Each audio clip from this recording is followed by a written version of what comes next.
The NHL offseason is a relentless, unforgiving beast, a maelstrom of speculation, negotiation, and a constant recalibration of plans. For the Montreal Canadiens, the pursuit of a top-six forward has been a saga of near misses, closed doors, and strategic recalculations that would test the patience of a saint. Just when one door appears to open, another slams shut, forcing Kent Hughes to constantly adapt and pivot. To find the cracks in the market, the opportunities born from another team's desperation. And now, a seismic event in Anaheim has created precisely that kind of opportunity, a tidal wave that could finally bring a much-needed top-six forward to Montreal.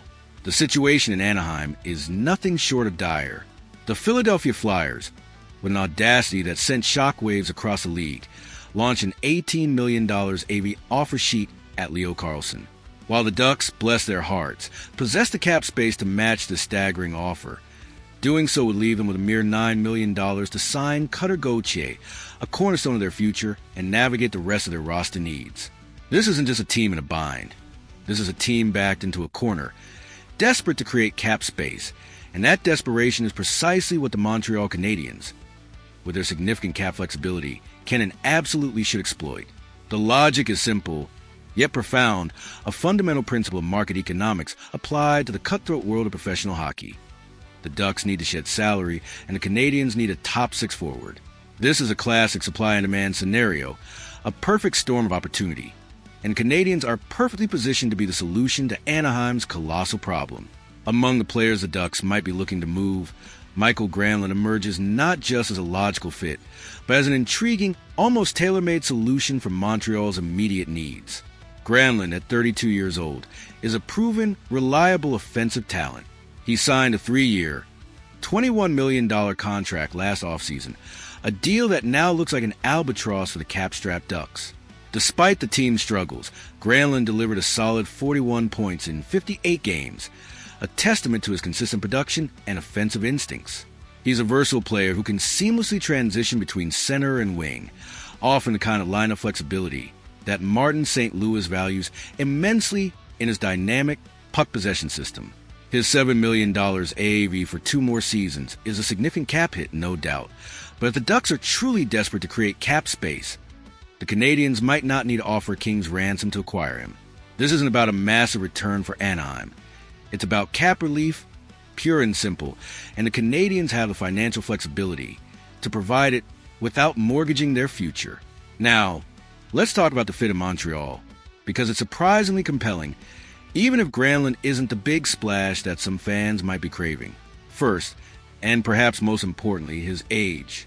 At 32, Granlund is an older player, which, in this specific context, is actually a benefit, a strategic advantage that aligns perfectly with Kent Hughes' long-term vision. Hughes has consistently emphasized building around players whose prime years will arrive alongside our young core Suzuki, Caulfield, Demidov, and Slavkovsky. Granlund, while still productive and capable of contributing at a high level, isn't a long-term piece who would block the eventual ascension of prospects like Michael Hage. He provides a crucial bridge, a veteran presence who can contribute immediately without disrupting the meticulously crafted long-term development plan. He fills a hole now, allowing our future stars to develop at their own pace, without undue pressure. Imagine Granlund centering a line with Ivan Demidov. Demidov, with his otherworldly offensive talent, his dazzling puck skills, and his innate ability to create scoring chances out of thin air, needs an established, responsible center who can win faceoffs, retrieve pucks, and provide a steady, reliable presence in the middle of the ice. Granlund fits that description perfectly. He's a smart, two-way player with a high hockey IQ, capable of facilitating offense, making intelligent plays in all 3 zones, and providing a defensive conscience that would allow Demidov to unleash his creativity without having to worry about every single defensive responsibility. This isn't just about adding a body. It's about providing Demidov with the ideal line mate, a veteran mentor who can help him maximize his immediate impact in the NHL, guiding him to the nuances of the North American game. Furthermore, Granlund's addition provides crucial stability at the center position for the next 2 seasons.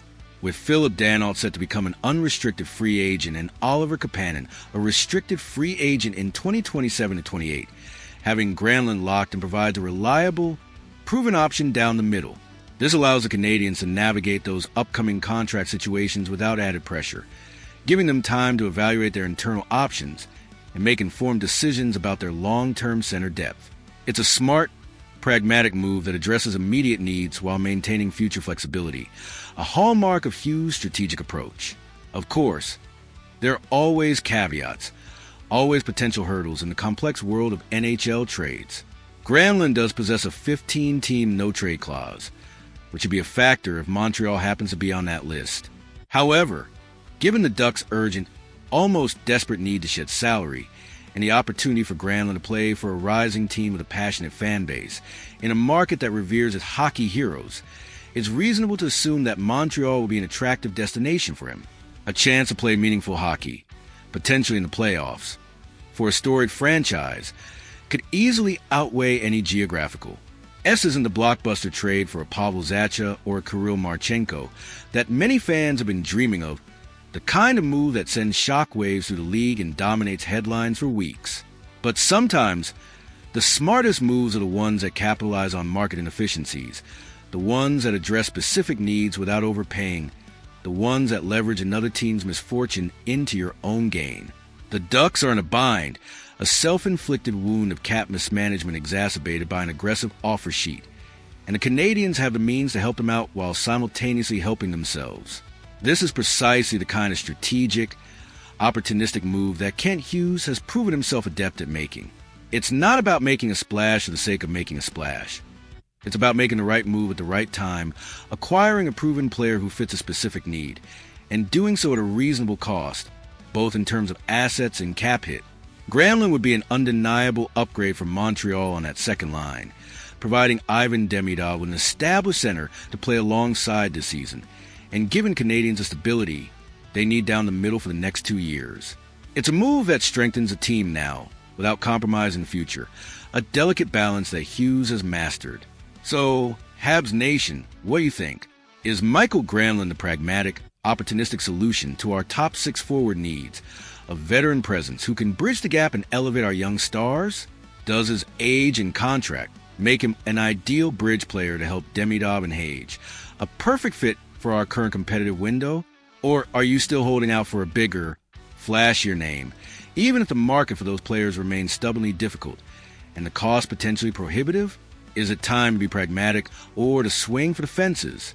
Let your voices be heard in the comments below. This is our team, our passion, and your insights are invaluable. Like this video, subscribe to the channel, and stay locked in because the NHL offseason is a relentless drama, and the Montreal Canadiens are always at the heart of it. We are in this together, through thick and thin, through every triumph and every challenge, because we are the Canadiens and our pursuit of glory is unwavering. Go Habs go!